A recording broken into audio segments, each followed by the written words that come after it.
Good afternoon, everybody. Thank you. Okay. Well, we're going to have a little talk today, but before we do that, I want to give you an introduction to what brought me here. 10 years ago, September of 2013, I was here to give a speech, and what was topic A then? Connectivity in Africa, open skies, fifth freedom rights, visas, taxation, sovereignty, protocols, protectionism. Well, it's 10 years later, and we're going to talk about it again. We have a special guest to do that. She's the Secretary General of the African Civil Aviation Commission, otherwise known as AFCAC. Please welcome Adefunke Adeyemi.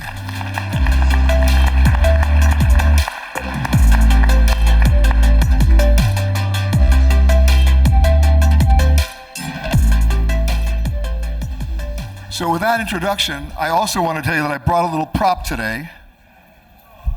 Many of you may remember this if you're old enough. It's an OAG. In the old days, it was called the Official Airline Guide. It was the size of a huge telephone book. Now it's still pretty big. They call it a pocketbook. Good luck putting this in your pocket. But what is this? For the Middle East, Africa, it is, and Europe, this particular volume is every published flight in the region. Every one. You won't find it on the websites. You won't find it in individual airline websites. This is every single published flight. And so prior to coming today, I opened it up to try to figure out, okay, how do I get from Abidjan to Nairobi? How do I get from Senegal to Nairobi, where you came in yesterday? This morning. Where you tried to come in yesterday. Yes. And what you find, of course, and many of you already have experienced this, is that in many cases, if you want to get from A to B, you got to go to Z. Go back through V, up to X, and then maybe you get there 18 hours later. So here we are 10 years later. There's been some progress, but there's still so much to deal with when you're dealing with 54 separate entities, otherwise known as sovereign countries, regulations, protocol, and protectionism. So Adefunke, with that as an introduction, how far have we come on this situation in terms of connectivity? Because when we talk about the boom in travel, we talk about the economics of it. If you can't get somebody there, they can't spend any money there. Absolutely. They can't do business there. They can't have a vacation there, right? Absolutely. Well, it's always a pleasure to be back in Kenya and in Nairobi in particular. Thank you again for the invitation, John. As always, Aviadev, I see that you grow from strength to strength every year. And so we're all here because most of us have flown. Apart from those who are living in Nairobi, most people flew here. And I'll bet you that perhaps those who came from Europe or the US or other parts of the world had an easier time of it than those of us who have to fly across Africa. So yes, we know what the issues are. We're not going to, keep talking about what the challenges are. I want to focus my attention on how we can overcome those challenges and what the focus areas should be. So just to list them, Joe, just as a reminder, what are the challenges? One, governments not putting aviation at the top of their agenda as a developmental strategy. Two, protectionism. And then, of course, the market forces that are typically outside of the control of our industry. Jet A1, we heard about that. Inflation, we heard about that. We heard about so many of the macroeconomic factors that we're dealing with. On top of that, we have high taxes and charges in Africa, the highest in the world, as we know. We have visa regimes that are not friendly, and so on. So these are the challenges to a fully liberalized market in Africa. So what have we done, or what have we tried to do? The first thing to understand is, what is AFCAC's role in all of this? So AFCAC was designated as the executing agency, so the ones who are supposed to execute the Yamoussoukro decision, which is the framework agreement. But we can't do it alone as an organization. So our role, clearly, is just to facilitate those conversations with governments, with airlines, with airports, and with the wider ecosystem to see how we can unblock those barriers to a full liberalization. Now, here's the thing I also discovered. When we launched this initiative called the SAATM pilot implementation project. I'm sure many of you have heard about it. It's basically taking the countries who are ready to proceed, but also putting them in clusters of a minimum of 3 countries per cluster, because the whole point is to have more flights in between more cities. So one thing we discovered is that while the Yamoussoukro decision is being operated in Africa, meaning there is connectivity between cities, the real issue is the 5th freedom. The 3rd and the 4th are fine. So it's okay for you, I can allow you to come into my country. Come here and then take passengers and drop them over there and come back. It's fine. But the 5th is the problem. But the 5th is also the unique opportunity for Africa. It can be a solution. That's the solution. I'll give you an example. Yeah. 2 years ago, if I wanted to fly from Los Angeles to Dublin, can anybody tell me how I flew it? On Ethiopian Airlines. And then I continued to Addis. Today, they don't fly that route. They've done it another way. I can now go from New York to Abidjan on Ethiopian. So they figured out the 5th freedom. Precisely. So the trick of the Yamoussoukro, which is why I think it's a really visionary framework agreement, the trick of it is the 5th. Why? Because it's the 5th that actually stimulates the traffic.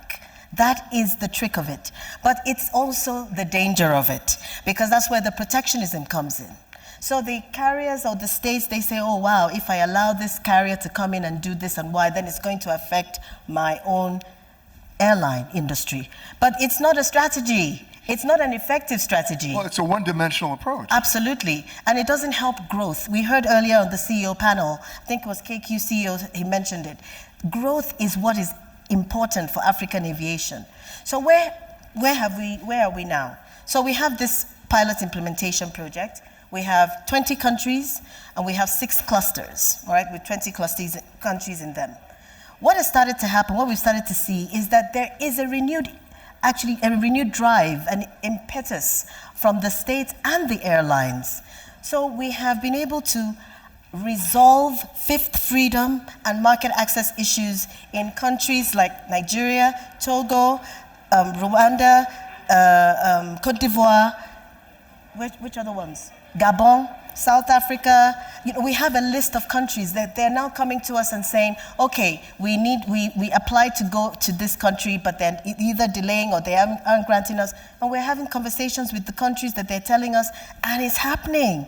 So it's opening up. So 16 countries have aligned their air service agreements with the YD framework, you know, to ensure that there is access, there's traffic rights, there's proper designations, authorizations are being given, and so on and so forth. So that's the first step. But the question really is the 5th freedom a temporary solution until you can scale? Correct. So that's the other thing. And so just a few numbers that I'll share with you. Oh, and before you even do that, can anybody tell me how many airlines there are in Africa? Anybody? Okay. How many? There's someone there. I'd like to hear it. How many? Okay, so 260, he says. Yeah, I think he means AOCs. How many of those 260 is one airplane? Correct. So this is where we're going. So Yeah. I think he means AOCs. So let's say 260 to even maybe 300. How many of them are actually airlines who are operating aircraft? So recently I learned that only 6% of the airlines operating in Africa, or the AOC holders or whatever, have more than 10 aircraft. So it's only 6%. So meaning you can count them probably on one hand. Meaning that the remaining 94% have an average of 4.4 aircraft, 4.5 aircraft. And most of that, majority of those, are 1, 2.5 aircraft operators. When I first came to Nairobi, Kenya Airways had, I'm dating myself, 3 707s, 1 DC-9, and a few Fokkers, right? When I was talking to Alan earlier this morning, the CEO, he explained now they have 38 planes. He wants to get to 100, but he's not going to get there very fast because of economics and because of scale and all the other issues. So he's looking for code shares. Correct. And he's looking for other kind of growth opportunities to get maybe 2 or 3 airlines together to get to that 100. Absolutely. So the issue is really scale. And this is, I don't know how, this is really the fundamental point. It is scale. It doesn't matter, we're still playing small. As we said, we have these are the numbers in terms of aircraft. How about runways? We have 1,200 runways for commercial operations. We have another 1,000 for, the smaller operations, and so on and so on. But how many of these airlines and runways are connecting African cities? That's the point. Only 30% of African cities today are connected by air. Only 30%. And yet, this is the continent that's going to be the century's continent. 100%. You saw the numbers earlier on. You see all of the parameters for growth are there for Africa. But if you don't have the scale, and the scale will only come when you're able to operate more flights between more cities. And that's the trick and the uniqueness of the fifth. That's the opportunity that the fifth provides for us. So we're starting to see, as I said, an increased appetite from the states, from the airlines, to engage on discussions on the fifth. And we're really, really having this every day. Almost every day now, we have a letter coming in or a call coming in from either a state or an airline about an issue that's going on, and we're able to facilitate discussions. But then there's the issue of something that I wish that Africa could learn its lesson from the European carriers, and that's the issue of flag carriers. Because we've seen the history of flag carriers, not many of them around anymore. The rest of them have been privatized.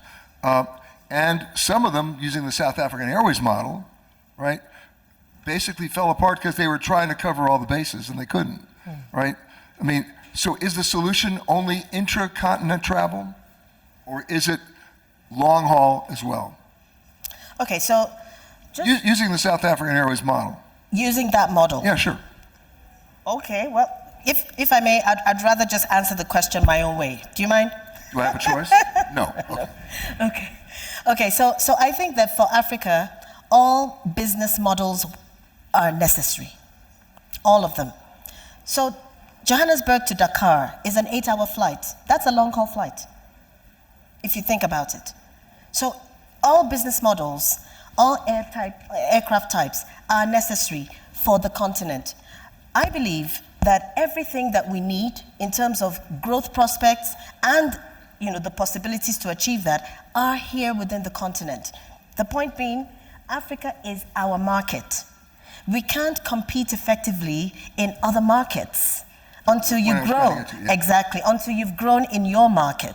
And there's so much room to grow. We heard the OEM panel from the ATRs. We heard how the ATRs are being used now for the longer flying than perhaps before, and so on and so forth. The different kinds of models, the different kinds of combinations that we can have. Everything is here within the continent. If you're going to go from Johannesburg to Cairo, I think it's about 10, 12 hours flying straight. So we have long-haul operations within the continent. We have short haul. We have shorter haul, and so on and so forth. All the different aircraft types, all the different models. Now, to that point, there's also the issue of cooperation. So the airlines is something that we continue to urge the airlines to do.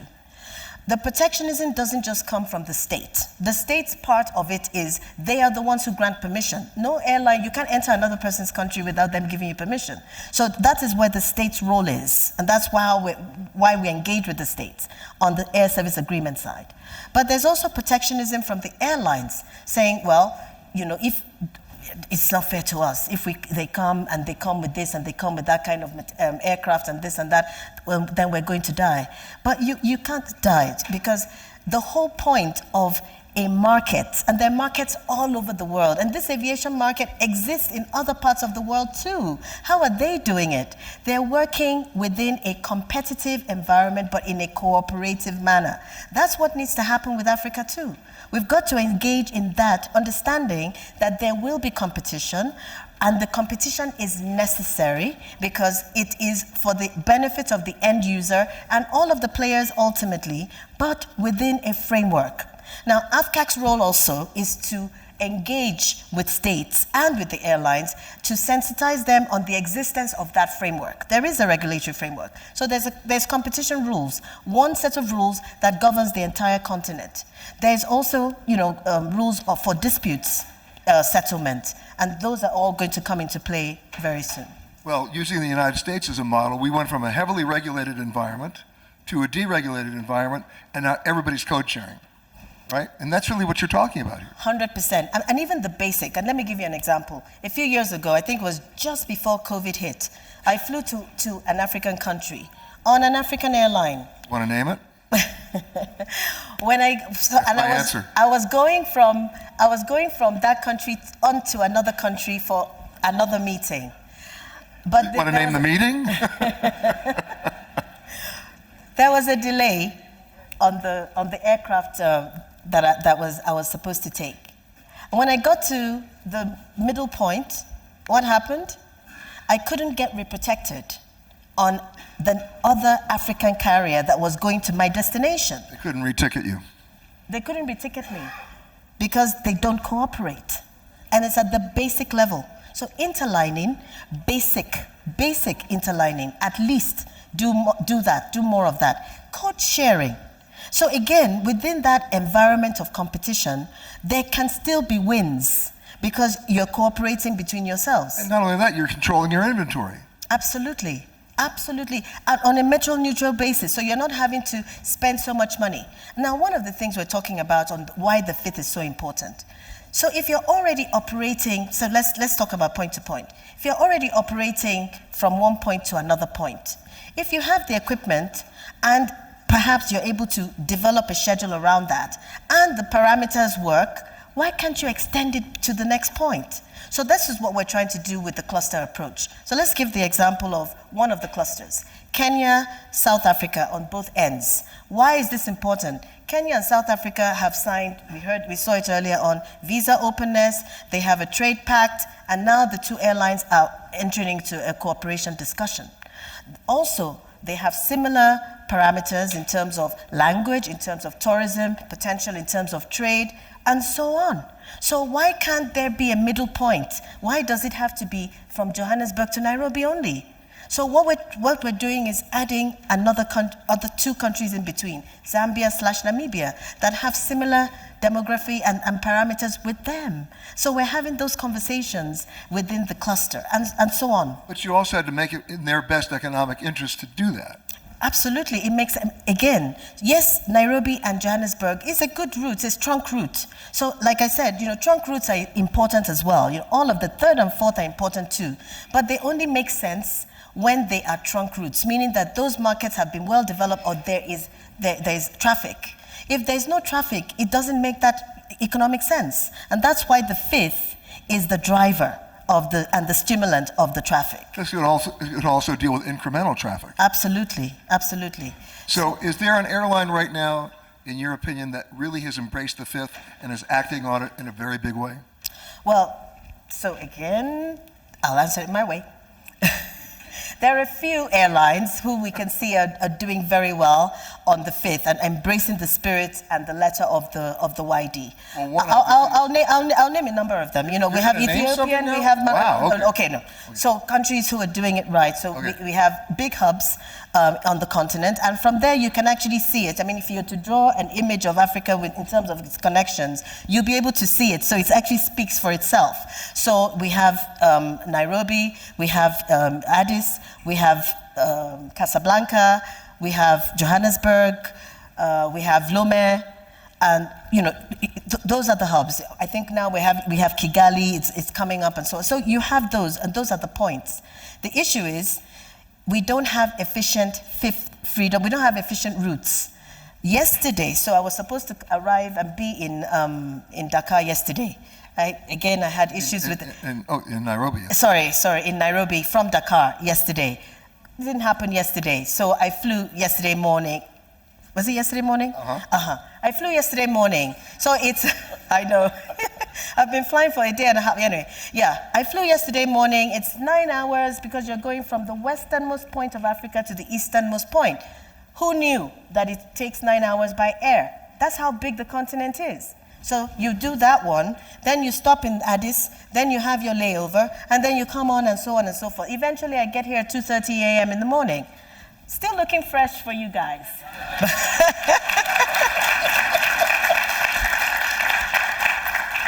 But the elephant in the room, if you'll excuse the expression, is the infrastructure itself. You don't have an effective road network in Africa that gives you an option to drive. 100%. And I think one of the panels, people mentioned that. It's a necessity. It's not a luxury. It's not a nice to have. In the USA, there's Highway 1. You can drive from one point of the US to the end to the other part on one highway. It's called Highway 1. You can't do that here. We don't have a railway where you can. So it is absolutely necessary. I was talking to someone the other day, how long does it take to drive from Lusaka to Lumumbusha or something? It's 11 hours of driving. It doesn't make any sense. Now, if we're going to unlock Africa's economic potential on trade, on travel, I think it was Daniel's presentation that showed it, that the AFCFTA's motto on accelerating the implementation of the AFCFTA, which incidentally is in line with our motto of accelerating the implementation of YD, it's all connected. It's all connected. You can't have one without the other. A few days ago, I know that there was the hospitality conversation, and I'm sure that the conversation that we're having was how to get people here. So about connectivity. It's all connected. The trade is such a big opportunity as well. And cargo, someone always says it, that cargo doesn't speak. So cargo is even less problematic than passenger travel. So why don't we take advantage of the YD and make cargo work for Africa, intra-African trade? So this is what we need to do. And the last thing, Aaron doesn't like us talking about elephants, but the only thing I'll say is there are very, very few African zoos where you can find an elephant. They're in the wild. So we're going to make this work anyway. We're going to bring it together. Before we run out of time, there's one other word I want to bring up, and that's reciprocity. Yes. Because that gets into fees, that gets into visas, yes, that gets into ridiculous taxes. At what point can people realize that when you open that up, it's better for everybody? Because it's money that's going to actually flow in terms of the commerce that people can afford to travel. Let's not kid ourselves. Airfares right now are at near historic highs, right? I mean, and hotel rates as well. And that's because demand is so strong. But the demand curve here can be so much stronger if it was more accessible. Absolutely. So accessibility and affordability, those are the two cornerstones for network industries like ours. So take telephony, mobile telephony in Africa, leapfrogged not so many things, not just the technology aspect of it, but also, just the fact that it was a volume-based business. You had more subscribers. The more subscribers you had, the more money you made. It's the same principle with a volume business like aviation. And so if a government is going to tax, and when we go and engage with them, we say, you make more when you tax less, or you remove a tax, because more people can use that sector and that industry. So what are we doing again as AFCAC is, we're trying to look at it at the regional economic community level and to see where is it possible to try to harmonize a particular tax, for example. And it's been done before in other sectors. So we're trying to bring in the same thing. And it's also been done before, even in our sector, but in ancillary way. During COVID, the ECOWAS countries, they capped the PCR test cost to $50, where before it was $180 one way to fly from Lagos to Accra for a PCR test, meaning you're adding almost $350 to the ticket. Of course, nobody was going to fly to Accra, but when they capped it, immediately you saw the numbers increase. So these are the kinds of things we're trying to engage with at the regional economic communities level, with the different stakeholders there, to talk with them. Last thing, on visa, we need to move the people. So even if we have all the aircraft, the runways and so on, if the people can't travel and they can't move across the continent and their goods can't also move with ease, it's a challenge, it's a problem. So visa regimes, trying to make sure that they're eased up, is also part of our campaign and our mandate. And the last thing, again to Aaron's point earlier on, how many people really understand what SAATM is supposed to be doing, what SAATM is all about? And just to boil it down in its basic, simplest form, it is simply to connect Africa better. That's all it is, by air. That is all it is. So it's left to all of us stakeholders, AFCAC, AFRA, IATA, name it, everyone, the states, everybody has a role to play. Everyone has a role to play. And at the government level, it would be helpful if the travel and tourism minister actually spoke to the transport minister. There we go. So that's another thing we're doing through the PIP, is that we're actually almost forcing a coalition to exist where those conversations are happening at the right levels and that everyone is talking to each other and things are not being done in silos. Right? And again, we don't help our cause many times in aviation. We've almost pegged ourselves as this technical sector. We're not technical, we're strategic, we are developmental. That is what governments need to hear. That's what they want to understand. How does this sector help me generate jobs? How does this sector help alleviate poverty? How does this sector do X and Y and Y? That's how we need to put it, not talking just about standards, recommended practices, and technical stuff. We need to talk about how it matters. That's what the politician wants to know. We heard the Vice President talking today in an aviation conference about urbanization, and he's made the connection that you can urbanize and also have aviation connectivity. That's what we need to be doing. So we need to ensure that we're talking to each other. We're all having, all on similar pages at least of the same book, even if we're not on the same page, but ensuring that we're really getting this message across and closing the knowledge gap. What is SAATM? It is connecting Africa better. And on that point, will you please thank Adefunke for talking with us? Thank you very much, Peter. Thank you, guys.